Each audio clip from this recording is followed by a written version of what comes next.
Welcome back di segmen Fundit Fundamental Pandit CNBC Indonesia. Jumpa lagi dengan saya Susi Setiwati. Seperti biasanya pada sore hari kita akan membahas salah satu emiten yang ada di Bursa Efek Indonesia. Untuk sore hari ini kita akan membahas salah satu emiten di sektor perbankan, yakni Bank Rakyat Indonesia atau BBRI. Nah, kita ketahui Bank Rakyat Indonesia atau BBRI ini adalah sangat mendukung dalam pemberdayaan UMKM ya, dan bahkan sudah selama puluhan tahun lebih, di mana juga memang melakukan pemberdayaan ekonomi berkelanjutan dan juga membiayai UMKM di Indonesia. Nah, yang menariknya adalah Bank BRI juga menerapkan prinsip-prinsip ESG atau Environmental, Social, and Governance. Nah, kira-kira prinsip-prinsip yang diterapkan oleh Bank BRI apa saja nih untuk di ESG? Ya, kalau kita lihat di sini untuk Bank Rakyat Indonesia atau BRI, kita ketahui memang memiliki dua strategi perusahaan ya. Di sini kalau kita bisa lihat ya, di sini ada dua yang dimana dari BRI Volution, yang pertama adalah the most valuable banking group in Southeast Asia, kemudian yang kedua adalah Champion of Financial Inclusion. Jadi kalau kita lihat di sini adalah penciptaan nilai ekonomi dan juga penciptaan nilai sosial.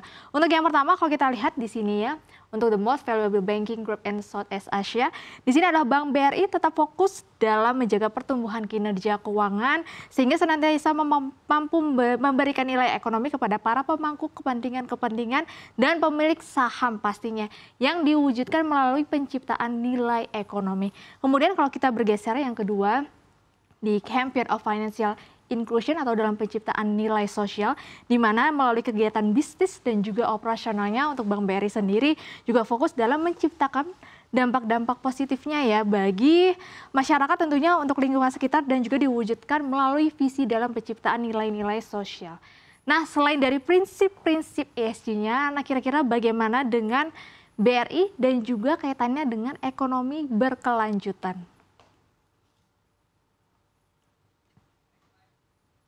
Ya, jadi seperti yang saya sebutkan di awal tadi bahwa BRI ini menjadi tulang punggung dan sudah puluhan tahun menjadi tulang punggung bagi tanah air dalam pemberdayaan UMKM di Indonesia. Yang pertama kalau kita lihat berdasarkan data laporan keuangan per September 2024 untuk kredit UMKM-nya yang sudah disalurkan oleh Bank BRI itu mencapai 1.106 triliun rupiah. Ini angka yang cukup luar biasa ya. Kemudian kalau kita lihat angka tersebut sudah merupakan 82% dari total portofolio pembiayaan yang disalurkan oleh Bank BRI pastinya. Dan kalau kita lihat di sini untuk integrasi holding ultramikronya yang dipimpin oleh BRI sendiri telah menyalurkan kredit dalam dan juga pembiayaan kepada 50 juta nasabah UMKM, di mana sebanyak 36 diantaranya adalah merupakan usaha nasabah untuk ultramikro ya. Jadi memang kita ketahui Bank BRI ini sangat dekat sekali dengan UMKM dan juga memberikan pembiayaan dengan tingkat suku bunga yang cukup rendah. Nah, selain itu kita juga bisa melihat beberapa program yang memang menjadi tumpuan bisnis untuk UMKM di tanah air.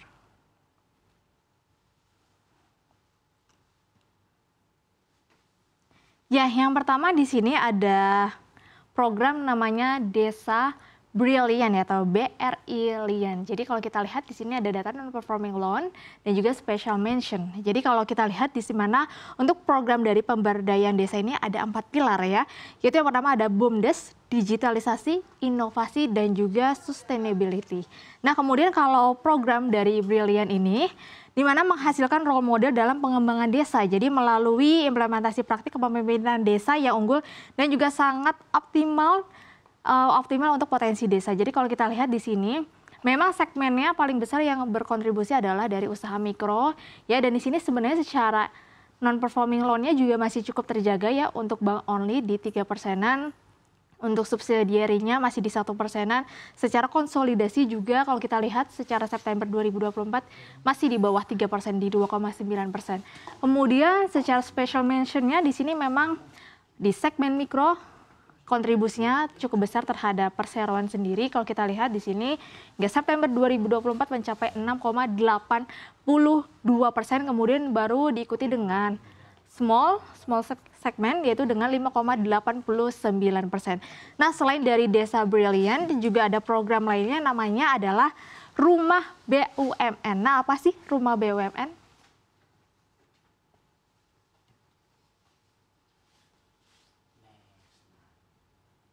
Ya, untuk rumah BUMN di mana kalau kita ketahui berdasarkan data saat ini Bank BRI sendiri sudah memiliki 54 rumah BUMN yang memang merupakan tempat pengembangan usaha lebih dari sekitar 418.000 pelaku UMKM BRI dan juga telah mendapatkan lebih dari 12.000 kali pelatihan. Jadi memang selain dari mendapatkan pembiayaan, juga para UMKM ini mendapatkan juga beberapa pelatihan dan juga memang istilahnya tempat untuk mengembangkan usaha. Jadi kalau kita lihat di sini, yang warna biru muda ini adalah mikro ya, segmen mikro. Kemudian ini yang biru sedikit tua adalah consumer, ini small, ini medium business, dan juga ini ada corporate. Jadi kalau kita lihat memang kontribusi terbesar terhadap perseroan kita bisa lihat dari loan outstandingnya di sini memang paling besar adalah di mikro segmen ya, ini per September 2024 kalau kita lihat datanya mencapai 628,3 triliun rupiah. Untuk compositionnya sendiri dari business segment persentasenya juga memang didominasi 47,2%. 46,4% ya untuk per September 2024 oleh dari mikro bisnis. Jadi memang BRI sendiri kontribusinya masih cukup besar untuk UMKM di tanah air. Nah, selain ada Desa Brilliant, ada Rumah BUMN, ada juga program namanya Klasterku Hidupku. Nah, apa nih ya kira-kira?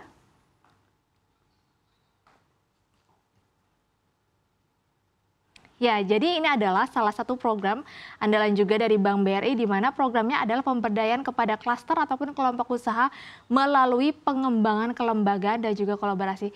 Sehingga tentu saja ini bisa meningkatkan kelas usaha dan juga akses pasar jauh lebih luas. Jadi di sini maksudnya adalah bisa memperluas pasar bukan hanya dari domestik saja, bahkan bisa sampai luar negeri.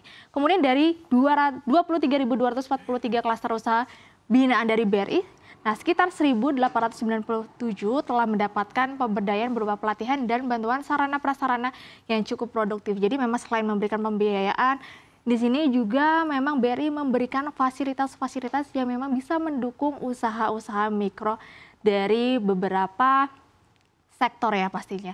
Nah, selain ada Klasterku Hidupku, ada juga nih kalau kita lihat adalah UMKM Expo Brilliant Entrepreneur. Nah, apa nih kira-kira?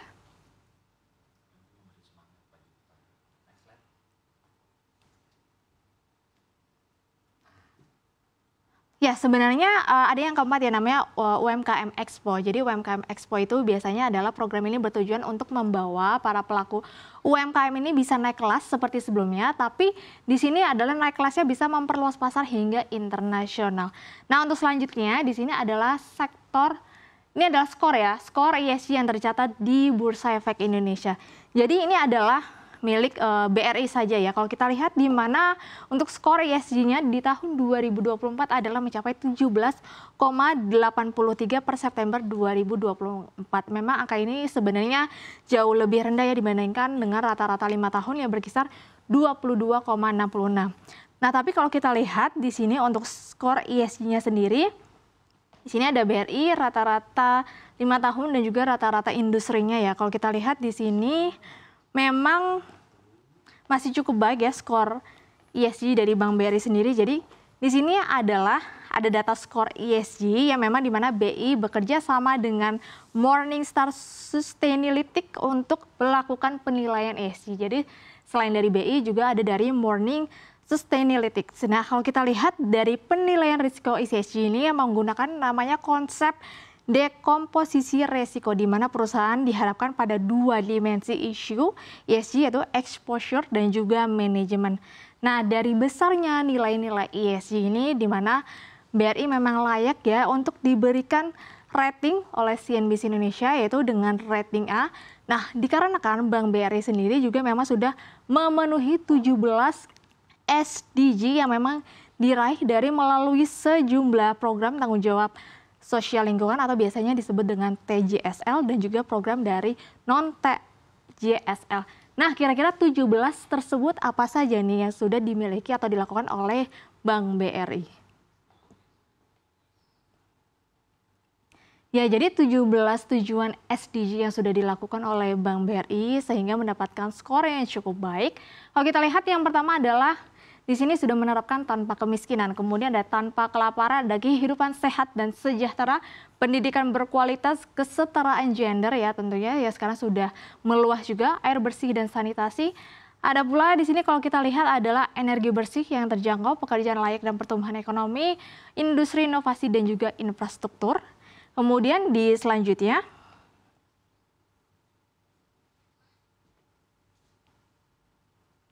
ya, untuk selanjutnya di ke-10 ada kesenjangan yang berkurang, kemudian juga kota dan pemukiman yang berkelanjutan, ada juga konsumsi dan produksi yang bertanggung jawab, penanganan perubahan iklim, ekosistem kelautan, kemudian ada ekosistem daratan juga, kemudian di sini ada perdamaian, keadilan dan kelembagaan yang tangguh, dan juga kemitraan untuk mencapai tujuan. Jadi di sini tentu saja Bank BRI ingin mitra-mitranya mencapai tujuan atau goals yang baik dalam bisnisnya.